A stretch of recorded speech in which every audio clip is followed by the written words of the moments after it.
তার সংসার কয়েকটা জিনিস চিত্রকে সেখানে ধরে দিয়ে মায়ের যারা ঘরে থাকবে ছেলে পুরো তারা তো যাবে বাইরে কাজ করতে পেরে ধাঁধায় যাবে, সব কিছু হয় না। তার পিতা তাদেরকে কি করতে হবে? ভগবানের তাদের মঙ্গলের জন্য ভগবানের চরণ ফুল পুষ্পিত তাদের হয়ে বেশি করে হরিনাম করতে হবে, তাদের মঙ্গলের জন্য। সে পারবে না, কত বিপদ তার পিছনে রয়েছে। বাচ্চারা সময় ক্ষেত্রে স্নান কাল পাত্র অনুযায়ী যারা ঘরে থাকবে ভগবানের চরণে তাদের মঙ্গলের জন্য ভগবানের চরণ ফুল পুষ্পি তাদেরকে হরিনাম। তুমি যদি হরিনাম করো তোমার ছেলের জন্য, ফুলের জন্য, নাতির জন্য, এমনকি যদি সে কারো অনুভব হোক প্রত্যেকটি জীবের জন্য তুমি হরিনাম করবে তার জন্য মঙ্গল। বিদায় গৌর প্রেমানন্দ। এই হলো পুরো উচ্চকোটি ভক্তের থিওরি। এই জন্য হরিদাস ঠাকুর তিনি হরিনাম করতেন 3 লক্ষ, 2 লক্ষ তিনি জপ করতেন, আর 1 লক্ষ কার জন্য? প্রত্যেকটি জীবের জন্য। অন্ডজ, অন্ড মানে ডিম থেকে যাদের জন্য তাদের উদ্ধার জন্য। সেদজ মানে ঘাম, ঘাম থেকে যেগুলো জন্মগ্রহণ করে তাদের মঙ্গলের জন্য। জলজ, জল থেকে যেসব প্রাণী জন্মগ্রহণ করেছে তাদের মঙ্গলের জন্য। উদ্ভিদ, যার উদ্ভিদ মানে গাছ ভূমি থেকে যেগুলো জন্মগ্রহণ করেছে তাদের মঙ্গলের জন্য হরিনাম করছেন তিনি। জরায়ু, যার জন্য মানুষ অন্যান্য পশু জন্ম কোথা থেকে জরায়ু থেকে জন্মগ্রহণ করে তাদের মঙ্গলের জন্য হরিনাম করছেন, প্রত্যেকের মঙ্গলের জন্য। এই হলো চরিত্র থিওরি, তাদের জেনে রাখুন এগুলো। এই জন্য তারা অত্যন্ত মহানুভব যারা, তারা প্রত্যেকটি জীবের জন্য মঙ্গলের জন্য ভগবানের কাছে প্রার্থনা করে থাকেন, প্রত্যেকটি জীবের প্রতি তাদের সুদৃষ্টি রাখতে হয়। এই জন্য আমাদের গুরুবর্গরা কীর্তন করেছে, যেমন মঙ্গল আরতি হচ্ছে ঠাকুরের মধ্যে ভগবানের যখন আরতি হচ্ছে তখন সেখানে মঙ্গল আরতিতে বলছেন, কি বলছেন সেখানে? শুভ দৃষ্টি করো প্রভু জগতের প্রতি, জাগরুক হৃদয় মোর সুমঙ্গল। শুভ দৃষ্টি করো কোথায়? জগতের প্রতি। তার জগতের বাইরে আছে ভিতরে? বলুন হরে কৃষ্ণ, কোথায় আছি? জগতের বাইরে না জগতের ভিতরে? তাহলে কি থিওরি তাদের? প্রত্যেকটা জীবের মঙ্গলের জন্য তাদের এই ভাবনা। উদ্ধার হোক। আমরা তো কাঁদি আমার ছেলের পুনে আত্মীয়ের জন্য কাঁদি, আর উচ্চকোটির ভক্ত কাঁদে প্রত্যেকটি জীবের জন্য কাঁদে।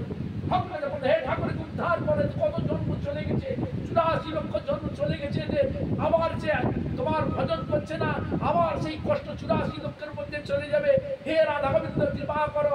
যদি দরকার হয়, মহাপ্রভুর পার্শ্বদ ছিল, মহাপ্রভু বলছে মহাপ্রভু আমাকে আপনি নরকে দেন।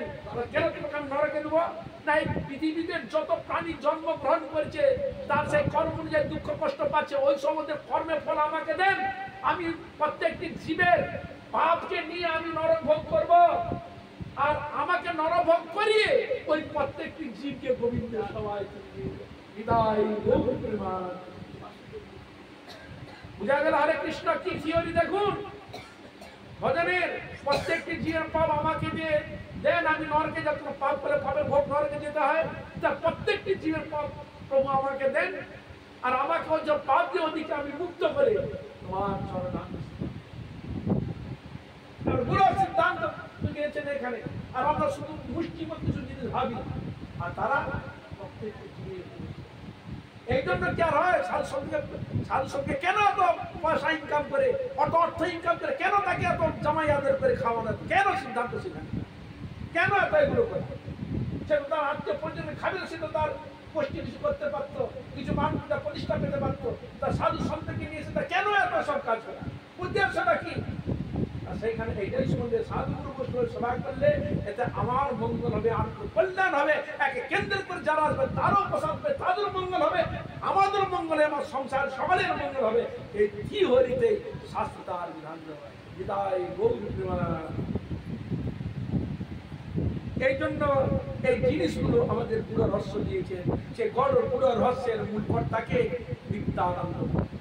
তাই শ্রীমান নিত্যানন্দ প্রভু তিনি হরিনাম দিয়ে জগতের কাছে তিনি বিলিয়ে দিয়ে জগাই মাথায় মতো ব্যাখ্যাটিকে উদ্ধার করে জানিয়েছিলেন। দেখ দেখ দেখ, জগাই মাথায় উচ্চ কুলের জন্মগ্রহণ করে, ব্রাহ্মণ কুলের জন্মগ্রহণ করে কি অন্যায় কাজে লিপ্ত, দেখ দেখ দেখ লিপ্ত, দেখ তার উদ্ধার হতে পারত না। মদকে পড়ে যেত, ওইকে দেখলে যেসব মানুষ যেত বাইরে, দেখে বলে রে আজকে আমার যা কিছু ধাঁধায় যাচ্ছে আমার আজকে বেকার হয়ে গেল, যে দুধটা দেখে বেকার। মুখ ঘুরিয়ে চলে যেত, কেউ তাকানো তার দিকে, মুখ থেকে তার নানা রকম ভাষা অশ্লীল ভাষা প্রয়োগ করত, কিন্তু মহাপ্রভু নিত্যানন্দ প্রভু এমন কৃপা হলো সে হয়ে গেল তারা আমরা কি সে জমাই মাদের মনে হয় কি জমাই মাদ থেকে পাপি, অনেক পাপ করেছি, অনেক কিছু করেছি, উৎপাদন করেছি, এরকম মনে হয়? কিন্তু কোন ভক্ত প্রয়োগ করেছে, কোন ভক্ত প্রয়োগ করেছে নিতাই গৌর নিত্যানন্দ প্রভুর কাছে প্রয়োগ করেছে, হে নিতাই গৌর আমি জগাই মাতাইকে উদ্ধার করেছেন, সে জগাই মাতাই কি করেছে? পাপ ঘরে আগুন লাগিয়ে দিয়েছে, অন্যান্য কিছু করেছে, কিন্তু ওদের থেকে তো আমি সবের থেকে বড় পাপী, ওদের থেকে আমি বড় পাপী, আমি আমাকে উদ্ধার করে দেন। বুঝা গেল? হরে কৃষ্ণ কীর্তন পাবেন, আমি কীর্তনের মধ্যে রয়েছে এবার করুণা করো চৈতন্য নিতাই মোর সমপতিত প্রভু দিনু বলে না মুই অতি মূঢ়মতি মায়ার নভর তা সব হইতে মোর ম্লেচ্ছ ধম যত ছিল নাচারি তা সব হইতে মোর পাবতি ভারী অসের পাপের পাপি জগাই মাধাই তা তোহারে উদ্ধারিলে তোমরা দুটি ভাই। লোচন বলে মোদমে দয়া নইলে কেনে তুমি না করিলে দয়া কে করিবে? তার আগের একটি বয়ান রয়েছে যত ছিল না চারি তা সব হইতে মোর পাপ। তার থেকে ভাই ওদের থেকে দেখা যাক, পাপ থেকে আমি বেশি পাপ করি। এটা হচ্ছে ভক্তের আরতি। এই আরতির দ্বারা জীবন কল্যাণের কথা সূচিত রয়েছে। ভক্ত যদি ভগবানের কাছে কিছু চেয়েও থাকে সেটা জগতের মঙ্গলের জন্য নিহিত রয়েছে, সেখানে জানবেন। কিন্তু আমরা যেটা চাই এটা আমার জন্য, আমার আত্মীয় পরিজনের জন্য, মুষ্টিমেয় কিছুর জন্য, আর তাদের চাওয়াটা প্রত্যেকটি জীবন। এই হলো ভক্ত চরিত্র, এই হলো ভক্ত থিওরি। তাই সেই ভক্তের মূল মূর্তিকে নিত্যানন্দ, যে নিত্যানন্দ প্রভুর দ্বিতীয় বিগ্রহকে গুরুপাদ। বুঝা গেল? দ্বিতীয় দেহ যে গুরুপাদ পদ্ম, এই গুরুপাদ পদ্মের মাধ্যমে আমরা নিত্যানন্দের সেবার অধিকার পাই। নিত্যানন্দের সেবা অধিকার দ্বারা গৌরহরির অধিকার পাই, সেবা দ্বারা গৌরহরি অধিকার কৃষ্ণ সেবার অধিকার পাই, কৃষ্ণ সেবা অধিকারের পর রাধা রানী অধিকার পাই। বিদায় গৌর প্রেমানন্দে রাধা রানী পট্টাবরণ করে একবার ওখানে পৌঁছতে গেলে এগুলো এদের কৃপা পেতে পেতে পেতে দিতে হবে, গুরু কৃপা নিতে হবে, নিত্যানন্দ প্রভু কৃপা নিতে হবে, নিত্যানন্দ কৃপাতে গৌর কৃপা নিতে হবে, গৌর কৃপাতে কৃষ্ণের কৃপা নিতে হবে, কৃষ্ণ কৃপার পর রাধারানী একবার টপ তত্ত্ব, যেখানে রাধারানীর ভজন করেন ভগবান কৃষ্ণ। আমরা কার ভজন করি? আরে কৃষ্ণ। আর কৃষ্ণ কার ভজন করে? টপ র্যাঙ্কের প্রেমের মূর্তি বিগ্রহ হচ্ছে রাধারানী। ওটা অনেক উপরে, অনেক উপরে স্টেজে কোথায় এতগুলোকে অতিক্রম করে ওই স্টেজে গেলে তবে রাধারানীর কৃপাকে অনুভব করা যায়। তথাপি কৃষ্ণ বলে দিয়েছেন রাধয়া কৃপা বিনা কৃষ্ণ সেবা ন লভ্যতে। হে রাধে, তোমার কৃপা বিনা আমাকেও সেবার অধিকার পাবে না। তুমি যাকে কৃপা করবে সেই কৃপা পাবে। তার কৃপাটা যে কৃপা করো রাধে, কে বলবে? কৃষ্ণই বলবে। গুরুদেব বলবে হে নিতাই কৃপা করো, গুরুদেব বলবে তোমার হয়ে। নিত্যানন্দ বলবে এ খুব হয়েছে গৌর, তুমি একটা কৃপা করো। আর গৌর বলবে হে কৃষ্ণ তুমি কৃপা করো এই মূর্তিতে। আর কৃষ্ণ তখন বলবে তুমি রাধার সেবায় নিয়োজিত, মঞ্জরি সেবায় রাধারানী সেবা নিযুক্ত হও। রাধে বৃন্দাবনাধীশে করুণামৃত বাহিনী কৃপয়া নিজ পাদাব্জে দাস্যং মধ্যম।